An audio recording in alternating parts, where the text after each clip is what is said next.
अगर कबरी बिल्ली घर भर में किसी से प्यार करती थी तो रामू की बहू से, और अगर रामू की बहू घर भर में किसी से घृणा करती थी तो कबरी बिल्ली से। रामू की बहू 2 महीने हुए मायके से प्रथम बार ससुराल में आई थी। पति की प्यारी और सास की दुलारी 14 वर्ष की बालिका भंडार घर की चाबी उसकी करधनी में लटकने लगी। नौकरों पर उसका हुक्म चलने लगा और रामू की बहू घर में सब कुछ। सासजी ने माला ली और पूजा पाठ में मन लगाया, लेकिन ठहरी 14 वर्ष की बालिका कभी भंडार घर खुला है तो कभी भंडार घर में बैठे बैठे सो गई। कबरी बिल्ली को मौका मिला, घी दूध पर अब वह टूट गई। रामू की बहू की जान की आफत और कबरी बिल्ली के छक्के पंजे। रामू की बहू हांडी में घी रखते रखते ऊब गई और बचा हुआ घी कबरी के पेट में। रामू की बहू दूध ढककर मिस रानी को जींस देने गई और दूध नदारत। अगर बात यहीं तक रह जाती तो भी बुरा न था। कबरी रामू की बहू से कुछ ऐसा परच गई कि रामू की बहू के लिए खाना पीना दुश्वार। रामू की बहू के कमरे में रबड़ी से भरी हुई कटोरी पहुंची और रामू जब आए तब तक कटोरी साफ चटी हुई। बाजार से मलाई आई और जब तक रामू की बहू ने पान लगाया मलाई गायब। रामू की बहू ने तय कर लिया, या तो वही घर में रहेगी या फिर कबरी बिल्ली ही। मोर्चाबंदी हो गई और दोनों सतर्क। बिल्ली फंसाने का कटघरा आया, उसमें दूध मिलाई चूहे और भी बिल्ली को स्वादिष्ट लगने वाले विभिन्न प्रकार के व्यंजन रखे गए, लेकिन बिल्ली उधर निगाहें तक न डाली। इधर कबरी सरगर्मी दिखलाई। अभी तक वह तो रामू की बहू से डरती थी, पर अब वह साथ लग गई। लेकिन इतने फासले पर भी रामू की बहू उस पर हाथ न लगा सके। कबरी की हौसले बढ़ जाने से रामू की बहू को घर में रहना मुश्किल हो गया। उसे मिलती थी सास की मीठी झिड़कियाँ और पति को मिलता था रूखा सूखा भोजन। एक दिन रामू की बहू ने रामू के लिए खीर बनाई। पिस्ता बादाम मखाने और तरह तरह के मेव दूध में औटाए गए। सोने का बर्फ चिपकाया गया और खीर से भरकर कटोरा कमरे के एक ऐसे ऊंचे ताक पर रखा गया जहां बिल्ली ना पहुंच सके। रामू की बहू इसके बाद पान लगाने लग गई। उधर बिल्ली कमरे में आई। ताक के नीचे खड़े होकर उसने कटोरी की ओर देखा। घूंघा माल अच्छा है, ताक की ऊंचाई अंदाजी। उधर रामू की बहू पान लगा रही है। पान लगाकर रामू की बहू सास जी को पान देने चली गई और कबरी ने छलांग मारी। पंजा कटोरे में लगा और कटोरा झंझनाहट की आवाज के साथ फर्श पर। आवाज रामू की बहू के कान में पहुंची। सास के सामने पान फेंककर वह दौड़ी। क्या देखती है कि फूल का कटोरा टुकड़े टुकड़े, खीर फर्श पर और बिल्ली डटकर खीर ही उड़ा ही है। रामू की बहू को देखते ही कबरी चंपत। रामू की बहू पर खून सवार हो गया। ना रहे बांस ना बजेगी बांसुरी। रामू की बहू ने कबरी की हत्या पर कमर कस ली। रात भर उसे नींद ना आई। किस दांव में कबरी पर हमला किया जाए कि वह फिर जिंदा ना बचे, यहीं पड़े पड़े सोचती रही। सुबह हुई और वह देखती है कि कबरी देहरी पर बैठी हुई प्रेम से उसे देख रही है। रामू की बहू ने कुछ सोचा, इसके बाद मुस्कुराते हुई वह उठी। कबरी रामू की बहू के उठते ही सिसक गई। रामू की बहू एक कटोरा दूध कमरे के दरवाजे के देहरी पर रखकर चली गई। हाथ में पाटा लेकर वह लौटी तो देखती है कि कबरी दूध पर टूटी हुई है। मौका हाथ में आ गया। सारा बल लगाकर उसने बिल्ली पर पटक दिया। कबरी न हिली न डोली, न चीखी न चिल्लाई, बस एकदम उलट गई। आवाज़ जो हुई तो महरी झाड़ू छोड़कर, मिस रानी रसोई छोड़कर और सास पूजा छोड़कर घटना स्थल पर उपस्थित हो गई। रामू की बहू सर झुकाए हुए अपराधीन की भांति बातें सुन रही है। महरी बोली, अरे राम, बिल्ली तो मर गई। भांजी, बिल्ली की हत्या बहू से हो गई, यह तो बुरा हुआ। मिस रानी बोली, भांजी, बिल्ली की हत्या और आदमी की हत्या बराबर है। हम तो रसोई ना बनावेगी जब तक बहू की सिर हत्या रहेगी। सासजी बोली, हाँ ठीक तो कहती हो। अब जब तक बहू के सिर से हत्या ना उतर जाए तब तक ना कोई पानी पी सकता है ना खाना खा सकता है। बहू, यह क्या कर डाला? महिर ने कहा, फिर क्या हो? कहो तो पंडित जी को बुला लाई। सास की जान में जान आई। अरे हाँ, जल्दी दौड़ के पंडित जी को बुला लो। बिल्ली की हत्या की खबर बिजली की तरह पड़ोस में फैल गई। पड़ोस की औरतों का रामू के घर में ताका बंद गया। चारों तरफ से प्रश्नों की बौछार और रामू की बहू सिर झुकाए बैठी। पंडित प्रमुख को जब यह खबर मिली उस समय वे पूजा कर रहे थे। खबर पाते ही वे उठ पड़े। पंडित तायन से मुस्कुराते हुए बोले, भोजन ना बनाना, लाला घासी राम की पतोहों ने बिल्ली मार डाली, प्रायश्चित होगा, पकवानों पर हाथ लगेगा। पंडित प्रमुख चौबे छोटे और मोटे से आदमी थे।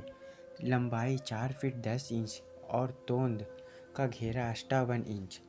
चेहरा गोल मटोल, मूंछ बड़ी बड़ी, रंग गोरा, छोटी कमर तक पहुंचती हुई। कहा जाता है कि मथुरा में जब पंसेरी खुराक वाले पंडितों को ढूंढा जाता था तो पंडित प्रमुख को उस लिस्ट में प्रथम स्थान दिया जाता था।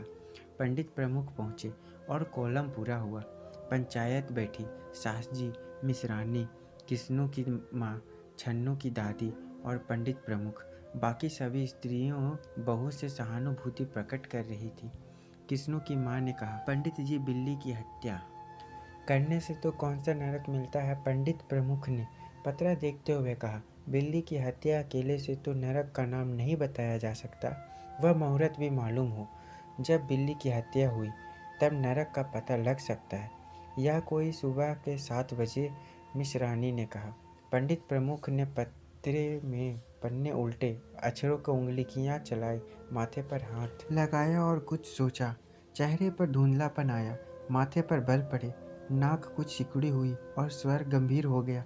हरे कृष्ण, हरे कृष्ण। बड़ा बुरा हुआ। प्रातःकाल ब्रह्म मुहूर्त में बिल्ली की हत्या घोर कुंभिक पाक नरक का विधान है। रामू की माँ, यह तो बहुत बुरा हुआ। रामू की माँ की आंखों से आंसू आ गए। तो फिर पंडित जी अब क्या होगा, आप ही बताइए। पंडित प्रमुख मुस्कुराए। रामू की माँ, चिंता की कौन सी बात है।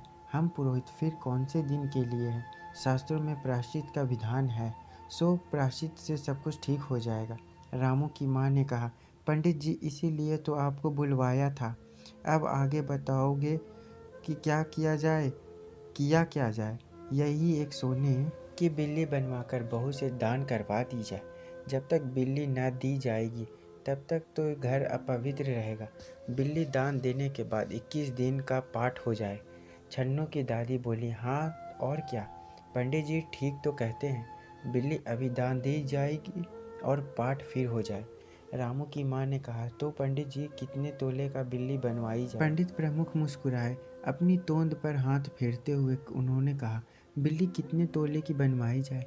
अरे रामू की माँ, शास्त्रों में तो लिखा हुआ है कि बिल्ली के वजन भर सोने की बनवाई जाए।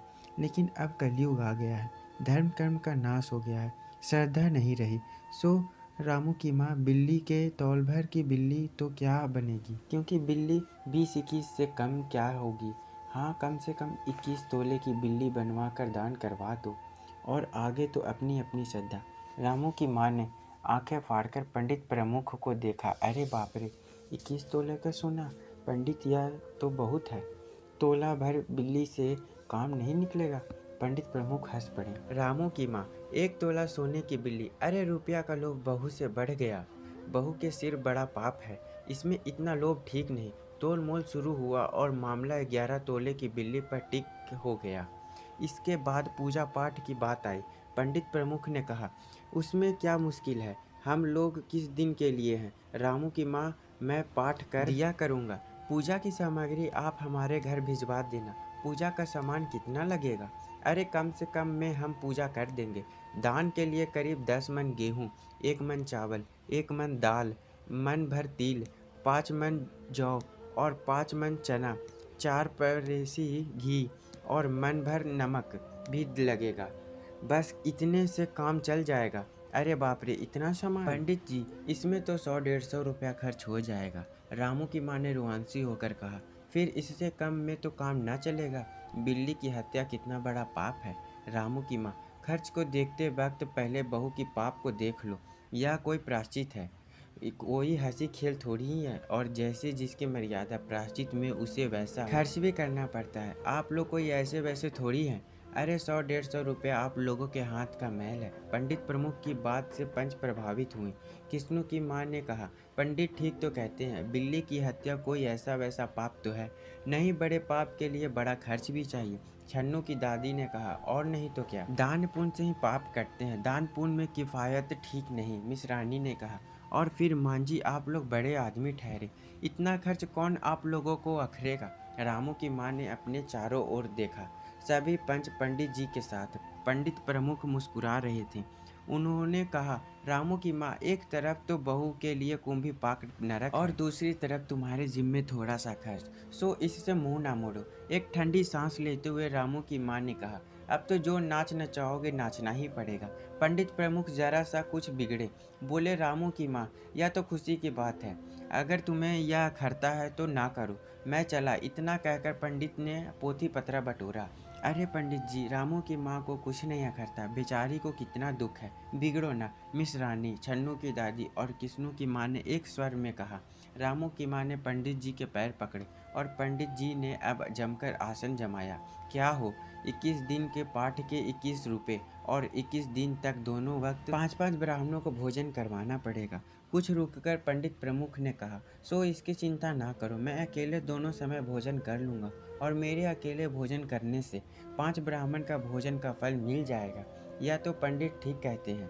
पंडित जी क्या तुम तो देखो। मिस रानी ने मुस्कुराते हुए पंडित जी पर व्यंग किया। अच्छा तो फिर प्रायश्चित का प्रबंध कराओ। रामू की माँ 11 तोला सोना निकालो, मैं उसकी बिल्ली बनवा लाऊं 2 घंटे में, मैं बनवा कर लौटूंगा।